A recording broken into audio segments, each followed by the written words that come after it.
For the next few segments, we're going to go area by area with Tennessee's football team on the offensive side, then the defensive side. And what better place to start than with the passing game, which has undergone some changes, if you guys have seen here in the last few weeks. Joey Aguilar is on campus now, transfer from App State to UCLA, now in Knoxville, teammates back on campus. He's been working with coaches, could zoom in, and then, again, has been on campus for the last almost couple of weeks now. But this is everything. So it's the quarterback position, it's pass protection, it's the receivers. That's also a new look group there, the wide receivers. Miles Kitselman coming back helps at tight end. So what do you think? 1 to 10 scale. Vince, I'll start over there on the end. We'll work our way over.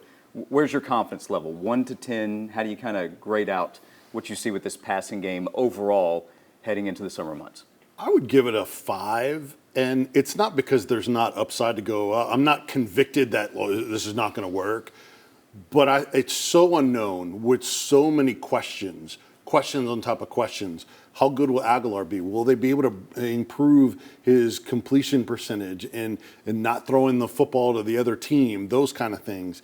And then also all the wide receivers. I know they don't play a lot of wide receivers, and there's really good talent there, but they have to be much better than what we've seen. Not just make up for where they left off last year, but be much better. So have that deep ball threat and be able to do run after catch stuff. There's so much that position needs to improve. And then you're taking a hit at running back. What do you have from that group? Offensive line with 4 returning starters. I know John Pennington has pointing out that Oklahoma wasn't going to be good last year because they're replacing 4 or 5 starters on the offensive line. Now a couple of veterans there. It's a little bit different now for Tennessee, but it's just too many questions. So I put it at a 5 with some talent to potentially outperform that. Yeah, I'm going to say a 6, so slightly better than Vince. But part of it's this: if you go back to tempo, 8. If you don't go tempo, 4. I think it's going to be bad, straight up bad within the SEC because if Tennessee goes tempo, you eliminate some of the blitzes that they had problems with last year.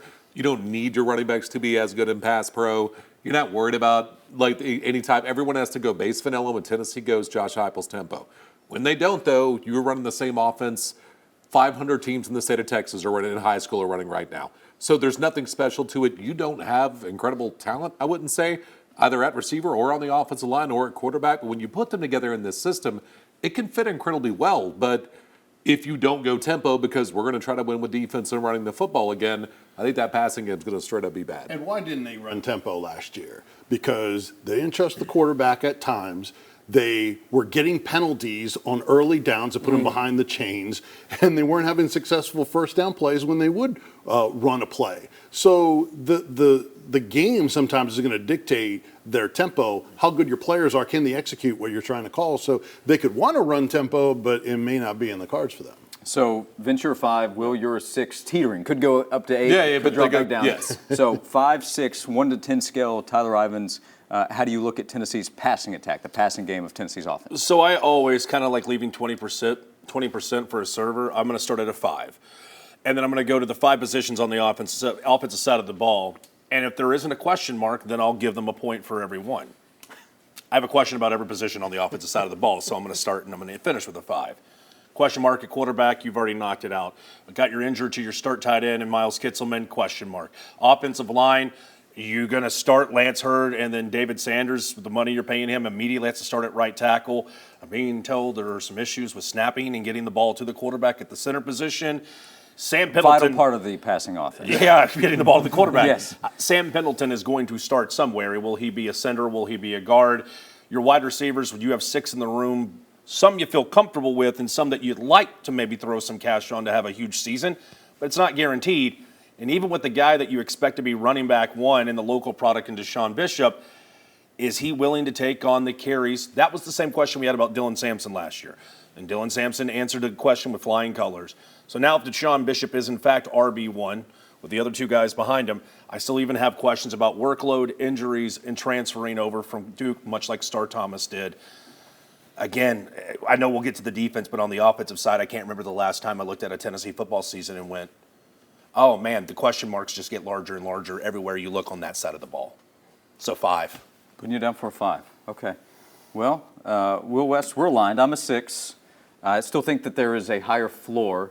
Some of the questions, let's say Joey Aguilar is the quarterback. By the way, we can finish out with that. There's a quarterback battle that still has to be decided. But if I look at it and I see, Okay, well, some of Aguilar's concerns, if he's the starter, had to do with turning the ball over, mistakes, and new offense, so that could still happen. Josh Heupel's pretty good at limiting mistakes by his quarterback. That So- offense allows you to limit Yeah, so mistakes.